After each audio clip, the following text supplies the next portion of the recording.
Welcome back to ఎన్కేరియస్. మీకు ఏమైనా doubts అయినట్లయితే మీరు ఎన్టీవీ అఫీషియల్ నెంబర్ కి కాల్ చేయొచ్చు. అదేవిధంగా ఇంకేమైనా డౌట్స్ ఉన్నట్లయితే కింద స్క్రోల్ అవుతున్నట్టు నంబర్స్ కి కాల్ చేయొచ్చు. ప్రస్తుతం ఒక కాలర్ ఉన్నారండి, హేమలత గారు శ్రీకాకుళం నుంచి. ఆవిడతో మాట్లాడదాం. గుడ్ ఆఫ్టర్నూన్ అండి హేమలత గారు. Good afternoon madam. మాట్లాడండి నారాయణ గారితో. మాట్లాడండి, చెప్పండి. నా పేరు హేమలత సార్. నేను డిగ్రీ ఫైనల్ ఇయర్ ఎగ్జామ్స్ రాశాను సార్ మొన్న. ఓకే. ఇప్పుడు హోటల్ మేనేజ్మెంట్ కోర్స్ లో జాయిన్ అవ్వడానికి ఎక్కడ సెంటర్ ఉంటుంది సార్? మాకు దగ్గరలో ఎక్కడైనా ఉందా అని. శ్రీకాకుళం అమ్మా? అవును సార్. ఇప్పుడు డిగ్రీ ఫైనల్ ఇయర్ చదువుతామని చెప్తున్నావు. ఇదేమో మనకు ఫ్రెష్ గా ఇంటర్మీడియట్ ఇప్పుడు ఎగ్జామ్స్ ఫ్రెష్ గా రాస్తున్న వాళ్ళు దీనికి ఎలిజిబుల్. ఇప్పుడు ఆల్మోస్ట్ మీకు 20-21 ఇయర్స్ ఉంటుంది. మరి ఇంకో 3 ఇయర్స్ కోసం చదవాలంటే ముందు మమ్మీ డాడీని ఒకసారి అడగండి. ఒకవేళ ఆ కోర్సు చదవాలి నిజంగా అంటే మనకు వైజాగ్ ఉంది, విజయవాడ ఉంది, ఆ విధంగా మనకు హైదరాబాద్ ఉంది.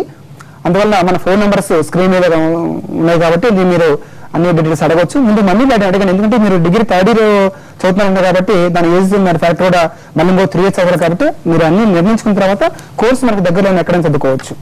ఓకేనండి. మనకి నెక్స్ట్ కాలర్ బ్రహ్మాజీ గారు వెస్ట్ గోదావరి నుంచి కాల్ చేస్తున్నారు. గుడ్ ఆఫ్టర్నూన్ అండి బ్రహ్మాజీ గారు. గుడ్ ఆఫ్టర్నూన్ అండి. మాట్లాడండి నారాయణ గారితో. సార్ నమస్తే సార్. నమస్కారం అండి. సార్ ఇప్పుడు హోటల్ మేనేజ్మెంట్ చేయాలంటే ఇంటర్మీడియట్ నుంచి ఏ కోర్స్ లోకి రావాలి సార్? ఇంటర్మీడియట్ మనకి ఏ గ్రూప్ అయినా పర్వాలేదండి. మనకు MPC, BiPC, MEC, CEC, HEC, ఆ విధంగా వొకేషనల్ జిమ్నాకాలజీ అలాగే చదివిన వాళ్ళు కూడా, పాలిటెక్నిక్ చదివిన వాళ్ళు కూడా ఈ కోర్స్ చేయడానికి ఎలిజిబుల్. అందువలన ఎనీ ఇంటర్మీడియట్ డిసిప్లిన్ ఏ గ్రూప్ అయినా సరే ఈ కోర్స్ ఎలిజిబుల్. ఓకేనండి. నెక్స్ట్ కాలర్ కుమారస్వామి గారు మంచిర్యాల నుంచి కాల్ చేస్తున్నారండి. గుడ్ ఆఫ్టర్నూన్ అండి కుమారస్వామి గారు. నమస్కారం అండి. నమస్కారం అండి సార్. ఇప్పుడు బీబీఏ కోర్స్ గురించి మేము తెలుసుకుందామని కాల్ చేశాం సార్. ఓకే. అయితే మా బాబు ఇంటర్ సెకండ్ ఇయర్ అయిపోయిందండి సిఈసీలో. ఇప్పుడు బాబు ఏం చదువుతున్నాడండి? సిఈసీ ఇంటర్ సెకండ్ ఇయర్ అయిపోయిందండి. ఇంటర్మీడియట్ సెకండ్ ఇయర్ అయిపోయింది. అవునండి. బైపీసీ సిఈసీ అండి. సిఈసీ. ఓకే. సిఈసీ చదువుకోవచ్చు అండి. బీబీఏ ఈడీ ప్రోగ్రామ్ మనకు ఇది కూడా బీబీఏ చదవడానికి కూడా ఇంటర్మీడియట్ ఏ గ్రూప్ వాళ్ళని చదువుకోవచ్చు. ఎంపీసీ, బైపీసీ, ఎంఈసీ, సిఈసీ అలాగే మనకు ఏ గ్రూప్ ఉన్న కూడా ఈ కోర్స్ చేసుకోవచ్చు. ఇది బీబీ ఈడీపీ. ఈడీపీ అంటే ముందు తెలుసుకోవాలి. ఈడీపీ అంటే ఆంటర్ప్రినర్షిప్ డెవలప్మెంట్ ప్రోగ్రామ్. ఆంటర్ప్రినర్ అంటే ఒక ఓన్గా ఒక పరిశ్రమ పెట్టుకోవడం లేదా ఓన్గా బిజినెస్ పెట్టుకోవడం అనేది ఈ రెండు ఇంపార్టెంట్. ఆంటర్ప్రినర్ అనేది తర్వాత ఒకవేళ ఈ రెండు రిస్క్ తీసుకునే మనస్తత్వం మా వాడికి లేదు అన్నా కూడా ఒక గ్రేట్ ఎంప్లాయీగా వెళ్ళడం కూడా బ్రహ్మాండమైన ట్రైనింగ్ ఇస్తున్నాం.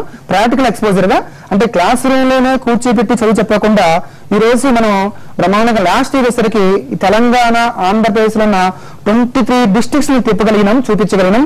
ఒక్కో డిస్ట్రిక్ట్ కి 5 ఇండస్ట్రీస్ చూపించగలిగాం. ఆల్మోస్ట్ 100 ఇండస్ట్రీస్ చూశారు. ఒక్కో డిస్ట్రిక్ట్ ఉన్న రిసోర్సెస్, జిల్లా ఉన్న వనరులు ఎలాగున్నాయి, ఇన్ఫ్రాస్ట్రక్చర్ ఎలాగుంది, అది టెక్నికల్ పీపుల్ ఎలాగున్నారు, మరి అక్కడ ఎంకరేజ్మెంట్ ఎలాగుంది అనేసి క్లాస్ రూమ్ లో కూర్చోబెట్టి చదువుకుంటే ర్యాంక్ రావచ్చేమో కానీ ఏమాత్రం నాలెడ్జ్ రాదు. ఆ విధంగా జీవితానికి ఉపయోగపడాలంటే ఖచ్చితంగా ప్రాక్టికల్ గా మన మదర్ స్టేట్స్ చూడాలి. సెకండ్ ఇయర్ కాశ్మీర్ నుంచి కన్యాకుమారి వరకు మన ఇండియాలో ఉన్న 29 స్టేట్స్ లో ఉన్న పరిశ్రమలను చూపించగలుగుతా ఉన్నాం. 15 కంట్రీస్ చూపించగలుగుతా ఉన్నాం. ఈ విధంగా ఎప్పుడైతే చదువుతామో బ్రహ్మాండంగా ఉన్నతమైన వ్యక్తిగా ఎదుగుతాం. దాంతో పాటు కూడా 3 ఇయర్స్ క్యాట్ కోచింగ్. క్యాట్ అంటే కామన్ అడ్మినిస్ట్రేషన్. దీంట్లో మంచి ర్యాంక్ వచ్చి సీట్ వస్తే మన ఇండియాలో ఐఏఎం ఉంది, ఇండియన్ ఇన్స్టిట్యూట్ ఆఫ్ మేనేజ్మెంట్. దాంట్లో ర్యాంక్ వచ్చి సీట్ వస్తే minimum 10 lakhs salary, maximum 1 crore ఆ పైన ఉంటుంది. ఆ విధంగా కూడా క్యాట్ కోచింగ్ ఇస్తాం. ఆ విధంగా మీరు హ్యాపీగా బాబు సీట్ చదివాడు కాబట్టి మీకు ఎలిజిబుల్, హ్యాపీ చదివించవచ్చు. ఓకే అండి. నారాయణ గారు, ఇంతకుముందు మనం అనుకున్నట్టుగా బ్రేక్ ముందుకు ఇంతకుముందు హోటల్ మేనేజ్మెంట్ చేస్తే కేవలం hotel chef or hotel services కే పరిమితం అనుకున్నారు. కానీ మీరు ఎప్పుడైతే ఈ సెక్టర్ లో అడుగు పెట్టారో మీరు చెప్పారు 100 రకాల జాబ్స్ ఉన్నాయి ఇక్కడ. సో అందరికీ చెప్పారు. సో దాని గురించి చెప్పండి. షూర్గా. ఈ రోజు హోటల్ ఏంటంటే చాలా మందికి ఒక భయాందోళన అంటే వండడానికి హోటల్ కోర్స్ అవసరమా, వడ్డించడం సర్వీస్ పోస్ట్ అంటాం, దానికి హోటల్ కోర్స్ అవసరమా, ఇంత ఫీజు ఉంటుంది, ఇంత అవసరమా అనేది చాలా మందిలో మరి చదివిన రోజులో మరి మిస్అండర్స్టాండింగ్ చేసిన పరిస్థితి. ఈ రోజు మనం ఫస్ట్ కాల్ చూసినట్లయితే తిరుపతి నుంచి ఒక బాబు అడగడం జరిగింది. 90% ఈ రోజు hotel course the best course, wonderful, ఈ కోర్సు చదివితే 100% ప్లేస్మెంట్ అని ఆ బాబు చదవడం వల్ల మనకు అర్థమవుతా ఉంది. అందువల్ల జాబ్స్ వచ్చేసరికి ఈ రోజు వండర్ఫుల్ జాబ్స్ అండి. ఎందుకంటే దీంట్లో హోటల్ కోర్సులో కూడా బిజినెస్ మెయిన్ సబ్జెక్ట్స్ కూడా ఉన్నవి. ఆ రోజుల్లో దీని గురించి ఎవరు ఎక్స్ప్లోర్ చేయలేదు. ఆ హోటల్ ఎందుకో సబ్జెక్ట్ మాత్రమే ఎక్స్ప్లోర్ చేసి దాన్ని మాత్రమే లిమిట్ చేసి పరిమితం చేశారు కాబట్టి ఆ జాబ్సే రావడం జరిగింది. ఈ రోజు మన దాంట్లో హెచ్ఆర్ఎం పేపర్, పిఓఎం అని, సేల్స్ అండ్ మార్కెటింగ్ అనేసి ఇలాంటి డిఫరెంట్ సబ్జెక్ట్స్ ఉండటం వల్ల కూడా వాళ్ళు ఏ రంగంలో ఇండస్ట్రీస్ కానివ్వండి, ఆ విధంగా multinational companies, airlines, cruise lines, ఈ విధంగా ఆ రంగంలో బ్రహ్మాండమైన జాబ్స్ ఉన్నాయి. తర్వాత వచ్చేసరికి జాబ్స్ వచ్చేసరికి కూడా హెచ్ఆర్ మేనేజర్ వెళ్ళొచ్చు, ఒక మంచి ఎక్స్పీరియన్స్ 5 to 10 years ఉంటే ట్రైనింగ్ మేనేజర్ గా వెళ్ళొచ్చు, మరి ఈవెంట్ మేనేజర్ గా వెళ్ళొచ్చు, జనరల్ సీఓ గా వెళ్ళొచ్చు, ఇలాంటి టూరిజం మేనేజర్ గా వెళ్ళొచ్చు, టూరిజం గైడ్స్ కి వెళ్ళొచ్చు, ఫుడ్ ఇన్స్పెక్టర్స్ వెళ్ళొచ్చు. ఎప్పుడైతే 100 types జాబ్స్ మనం మెయిన్ మన నెట్ లో పెట్టాం, వెబ్సైట్ లో పెట్టాం, ఎన్ని టైప్స్ జాబ్స్ ఉన్నాయి, చాలా ఆనందకరంగా ఈరోజు ఆ జాబ్స్ టైటిల్స్ చెప్పడం వల్ల చాలా ఆశ్చర్యమైన విశేషం ఏంటంటే చాలా మంది ఆ జాబ్స్ ఇంతకుముందు తెలియని వాళ్ళు కూడా ఆ జాబ్స్ లో ట్రై చేసి ఈ రోజు డిఫరెంట్ జాబ్ చేస్తా ఉన్నారు. ఈ రోజు అంత టాప్ పొజిషన్ వెళ్ళగలిగినారు.